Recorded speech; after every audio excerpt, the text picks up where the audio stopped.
আসসালামু আলাইকুম, কি অবস্থা সবার, কেমন আছেন? গতকাল রাত 9টা বাজে আমি আসছি আমার বড় খালামণিদের বাসায়। তো খালামণি মারা গেছে প্রায় 2.5 বছর হবে। এখন ভাইয়ারা আছে, ভাবিরা আছে এবং ভাতিজিরা আছে, ভাতিজা আছে। তো সবাই খুব ভদ্র এবং খুব ফ্রেন্ডলি। তো আমার কোলে এখন বসে আছে আরফান এবং ফারিয়া এবং ভিডিও করতেছে মেহেদি। তো মেহেদি হলো আমার ভাই, বন্ধু, ভাতিজা সবকিছুর একটা কম্বিনেশন। তো আরফান মাদ্রাসায় পড়ে এবং ফারিয়া এখনো পড়াশোনা স্টার্ট করেনি। আর মেহেদির কথা কি আর বলবো, he is a very talented person. Science নিয়ে এসএসসি তে A+ পেয়ে বাংলাদেশের অন্যতম প্রাইভেট কলেজ ডিএমআরসি তে চান্স পেয়েছে। তো যাই হোক, একটু বললাম বিস্তারিত। তো আজকে আমি আর মেহেদি বাইরে ঘুরতে যাবো এবং খেতে যাবো, কিন্তু ভাইয়া ভাবি একদম না, কি খাবি বাসায় খা, বাইরে যাওয়া যাইবো না। তো আজকে বিকালে নাকি আবার বাসায় মেহমান আসতেছে, তো এর মধ্যে আর বাইরে যাওয়া সম্ভব না। তো মেহেদি আর আমি ডিসাইড করলাম যে আজকে আমরা বাসায় শাহী হালিম রান্না করবো। তো এই জন্য যা যা উপকরণ আছে সবকিছু আর কি ভাবি দিয়েছি, যেহেতু বাসার সবাই খাবে এই জন্য আর কি বেশি পরিমাণে নিয়েছি। তো আমি এদিকে গরম পানি করতেছি আর ওইদিকে মেহেদি হালিমের প্যাকেট থেকে হালিমের উপকরণগুলো সব বের করতেছে, আর এদিকে আরফান মানে তাকিয়ে আছে। তো মেহেদির আমার অনেক প্ল্যান ছিল যে ঢাকাতে আমরা অনেক রেস্টুরেন্ট ভিজিট করবো, কিন্তু মেহেদির আব্বু আর আমার আব্বু পুরো সেম কোনো পার্থক্য নেই তাদের মধ্যে। মানে কি খাবি বাসায় বসে খা, কোথাও যাওয়া লাগবে না, এমন একটা অবস্থা।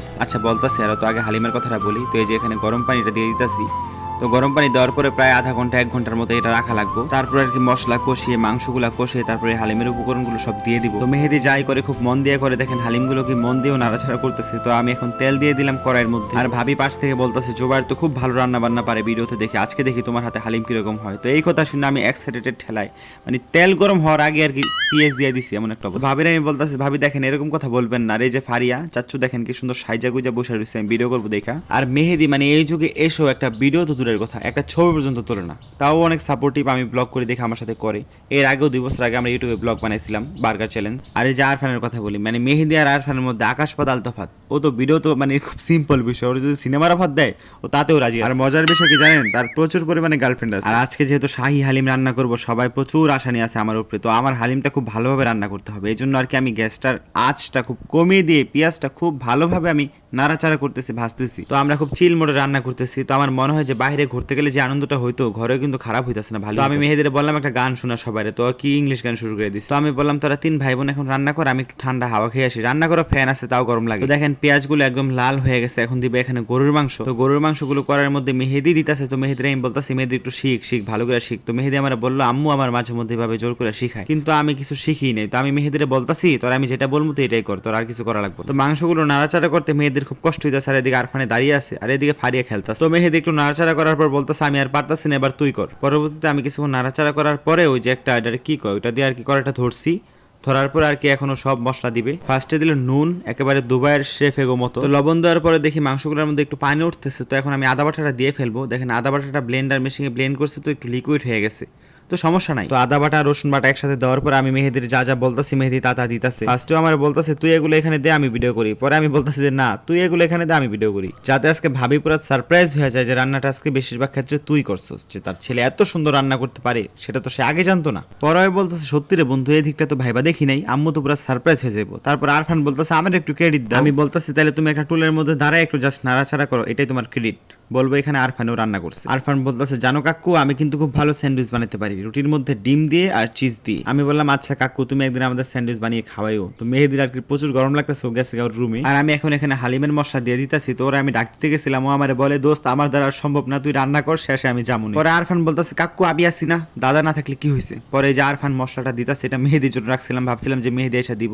তারপর আমি এখানে আর কি গরমের মশলা, দারচিনি, তারপর গোলমরিচ সব একসাথে দিয়ে দিলাম। সব মশলা দেওয়া শেষ, গরুর মাংসটা প্রায় সিদ্ধ হয়ে গেছে। তো এখন এই যে হালিমের উপকরণটা দিয়ে দিতে, হালিমের উপকরণ প্রায় 1 ঘন্টা গরম পানিতে ভেজানো ছিল, এই জন্য আর কি পরিমাণটা অনেকটা বেশি দেখা যায়। তো এখন এগুলো দেওয়ার পরে এখানে একটু গরম পানি দিব। গরম পানি দেওয়ার পরে এটা আমি এভাবে রেখে দেবো, বাট চুলার জালটা একটু কমিয়ে দেবো। তো মেহেদি এখন চলে আসছে, আর মেহেদি এসে আমার বলতেছে তুই হইতে চাইলে ব্লগার, হয়ে গেলি শেফ। তো এখন ও আর কি এখানে একটা ম্যাগি মশলা দিবে। তো ম্যাগি মশলাটা দিলে খাবারের স্বাদটা একটু বেড়ে যায়, ফ্লেভারটাও খুব ভালো আসে। তো এখানে জাস্ট একটা ম্যাগি মশলা দিলাম, বেশি দেওয়ার দরকার নাই। তো এখানে দেখেন হালিম প্রায় হয়ে যেতেছে, আর মেহেদি এখন নাড়াচাড়া করতেছে। তো মেহেদির মধ্যে কি করছে, ওরা এত পরিমাণে গরম লাগতেছে ও আবার গিয়ে গোসল করে চলে আসছে। আর এ পাক ঘরে কিছুক্ষণ থাইকা বিশ্বাস করেন একটু পরপরই মানে ওর গলা শুকায় যায়, একটু পরপরই পানি খেতেছে। তো আমি বলতেছি দেখ বন্ধু তুই বিদেশ গিয়া কেমনে কি করে খাবি। পরে আমি বলতেছি দেখ বন্ধু তোর একটু গ্রামে যাওয়া প্রয়োজন, তোর গ্রামের হাওয়া বাতাসের মধ্যে কিছুদিন থাকা প্রয়োজন। এখন ওর তো গ্রামে যাওয়ার প্রচুর ইন্টারেস্ট, এখন ওর আব্বুর জন্য আম্মুর জন্য যাইতে পারে না। ভাবি যাও একটু মানে হ্যাঁ বলবো, মানে ভাইয়ার জন্য একদমই তা পারে। রান্নাঘরের মধ্যে দেখেন আমি কিন্তু খামাই গেছি, ও কিন্তু খামাই নাই। তো এখন দেখলাম যে হালিম প্রায় হয়ে গেছে, এখন একটু টেস্ট করার পালা।